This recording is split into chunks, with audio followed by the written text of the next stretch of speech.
కొంతకాలం నుంచి ఆన్‌లైన్‌లోనే ఫ్యాబ్రిక్ తెప్పిస్తున్నాను. ఎందుకంటే బయట టాప్స్ గూడా క్వాలిటీగా ఏం లేవు. నార్మల్‌గా వేసేసి మళ్ళీ ఎక్కువ కాస్ట్ అమ్ముతూ ఉన్నారు.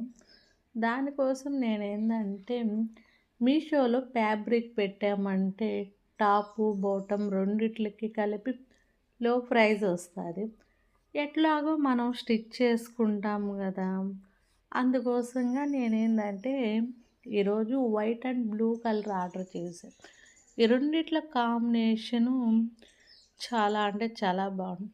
అయితే ప్రతిదీ నేను హై నెక్‌గానే స్టిచ్ చేసుకుంటా. ఎందుకంటే మనం వర్క్ చేసేటప్పుడు మనకు కొంచెం అన్‌కంఫర్ట్ లేకుండా ఉంటది గదా! అందుకోసంగా. చూడండి ఎంత బ్యూటిఫుల్ కాంబినేషన్. ఈరోజైతే స్టిచ్ చేసేసాను. మనం వాడుకున్నాం. నేను వేసుకున్న డ్రెస్ కూడా ఫ్యాబ్రికేనండి. చూసేదానికి చాలా బాగుంటది. టిటిడి బాయ్.